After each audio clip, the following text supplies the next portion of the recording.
All right, let's see how well this works. We got a few people that are moving back and forth along the screen here, or along the page. And we've got, it looks like Timmy, Daniel, D. S is Susie. There's a bird. And can you see the last one? You found him. All right, so find the velocity. I appreciate the raised eyebrow and the dismissive smile. Thank you. It means a lot.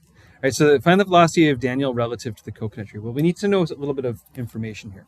So first thing, I want to say that the velocity of Timmy relative to the coconut tree is equal to 2.0, my decimal place in the right spot, 2.00 meters per second towards the east. That's the velocity of Timmy relative to the coconut tree. And you can see that he's heading off that way away from the coconut tree. And we're calling the coconut tree an origin, I guess.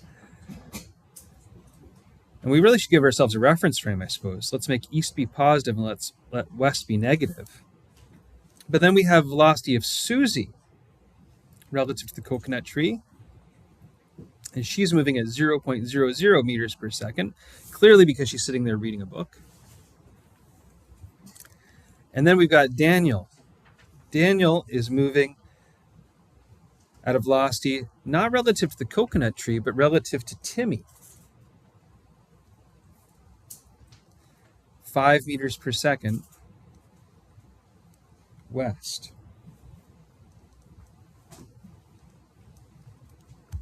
But then up in the air, there's the velocity of the bird. And the velocity of the bird relative to Timmy, oh my gosh, why is everybody measuring things relative to Timmy? He must be an important person. Is 7.00 meters per second to the east. All right, so that brings us back to the question. Find the velocity of Daniel relative to the coconut tree. Well, we don't know the velocity of Daniel relative to the coconut tree, but we do know the velocity of Daniel relative to Timmy. So I could say, all right, well, the velocity of Daniel relative to Timmy is 5.00 meters per second, but it's west, and we declared west to be negative, so that we can make that be negative 5.00 meters west. And we do know the velocity of Timmy relative to the coconut tree. So velocity of Timmy relative to coconut tree is equal to 2.00 meters per second, and it's the east, so it's positive. So if we wanted to know the velocity of Daniel relative to the coconut tree, it actually turns out that these vector equations with subscripts for relative motion works for things more than rivers and airplanes. We could say the velocity of Daniel relative to the coconut tree, if that's what we're looking for here. Can you guys see how I could add these vectors and have D be the first subscript and C be the last subscript and T could be the joiners? I could write it like this. I could say velocity of D relative to T plus velocity of T relative to C. Now I've got D as the first one and C is the last one, and Timmy is the connecting piece.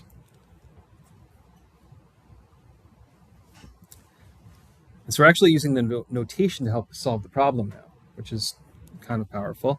So D relative to T is negative 5.00 meters per second, plus T relative to coconut tree, 2.00 meters per second. And the answer ends up being negative 3.00 meters per second. And people always ask when you get a negative answer, like, does that make sense? Well, negative just means west. So 3.00 meters per second west, because we defined west to be the negative direction. Let's check that one. Does it make sense that Daniel is moving towards a coconut tree at 3 meters per second? Yeah, why not? West. I'm not going to do a therefore statement for this one. I want to take a look at the next one. Find the velocity of Susie relative to Timmy. Again, I want to write out S relative to T, Susie relative to Timmy. That's what I'm looking for. So I'll write it as a question mark. But if I look up at my scenario above, things that involve Susie, I've got velocity of Susie relative to a coconut tree. That's 0 meters per second. Have I got a coconut tree relative to Timmy? Well, I don't. What I actually have is a velocity of Timmy relative to a coconut tree, which is 2.00 meters per second, positive because it's east. And if I say I'd like to know velocity of Susie relative to Timmy, That means that I might want to do velocity of Susie relative to a coconut tree plus velocity of a coconut tree relative to Timmy. And those C's would be the joiners. Just like before, Timmy was the joiner, now the coconut tree is the joiner. The problem is I don't have the velocity of a coconut tree relative to Timmy. I have a velocity of Timmy relative to the coconut tree. So let's just check to see what that means. Velocity of Timmy moving with respect to the coconut tree is 2 meters per second, but that's from the coconut tree as the origin perspective. If I think about Timmy as just being an object in space, free floating, forget about the rest of the universe. You ever been in a car and you watch the world like drift past you like backwards? Like you're driving along and the world seems like it's drifting backwards? This is what's happening with Timmy. He's walking to the east, but from his perspective, it's as if a coconut tree is drifting backwards from him, west. And so I could say it might be true that the velocity of Timmy relative to the coconut tree is 2 meters per second, but if I want to switch the subscripts and say velocity of coconut tree moving with respect to Timmy, like make Timmy be the thing that the coconut tree is drifting backwards with respect to. That means the coconut tree is moving at negative 2.00 meters per second. It's receding into the background, which is west in this case for Timmy, at 2 meters per second. It's drifting backwards relative to Timmy. Just like when you drive past a car or when you drive past a tree on the street, it's like it's drifting backwards relative to you, right? So if I take that value, now I know VCT, I can sub in my values. VSC is 0 meters per second plus negative 2.00 meters per second.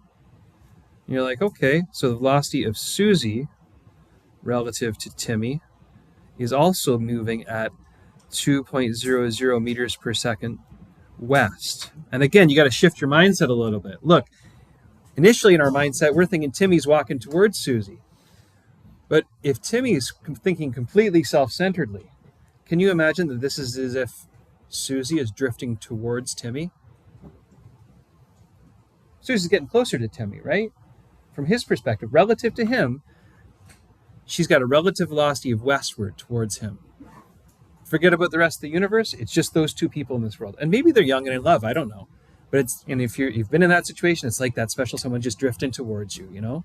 And that's the way it is with Susie and Timmy. One of the great love stories. All right, so the next one is create your own relative motion problem. You got enough information here, and I'm going to leave you guys to it. See if you can make a complicated relative motion problem. Involve the bird. Involve Daniel. Involve Timmy. See if you can do it, okay? Make one up and then challenge your friends. See if they can use the subscripts to decode the relative motion here, okay? That's for you guys to do. Oh, before you do, though, keep in mind, it doesn't just have to be about Timmy's and Daniel's and things like that. You could have a relative motion for anybody. And in fact, you guys know right now that on a big scale, right now, in this room, we're all moving at a velocity of 0 meters with respect to one another. But hopefully you know that somebody who's sitting in a classroom in China, maybe not right now because the time difference, maybe they're lying down in bed, has got a 0 velocity relative to you as well. I mean, forgetting about tectonic plate movements and all that sort of thing, but they also have a 0 velocity relative to you. But if you wanted to think about what's happening to something that's orbiting around our planet even, this is a planet orbiting around the sun, think about it. If this little dot's you on the planet, a satellite has a relative velocity that's tremendous compared to you, right? There's a velocity of that satellite with respect to you. But then if you wanted to scale it out even more, you know that satellite is also, if it's moving around the planet, but then the planet's moving around the sun, can you believe that I'll draw this path. This is the planet going around the sun. The satellite is continuously like moving around the planet.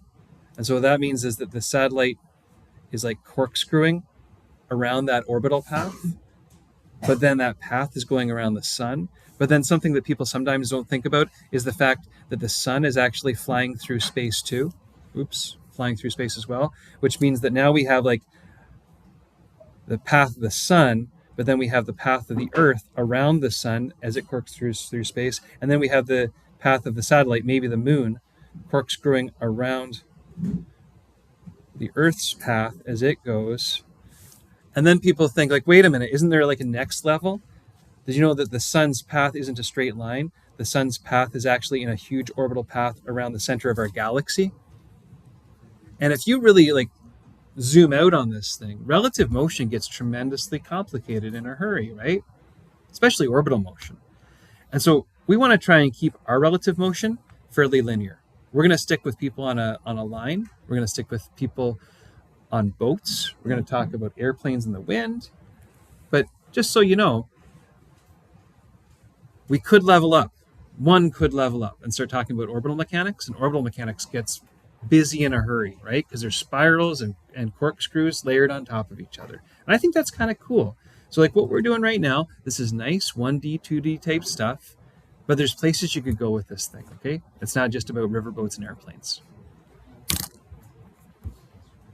Let me see if I can stop this video.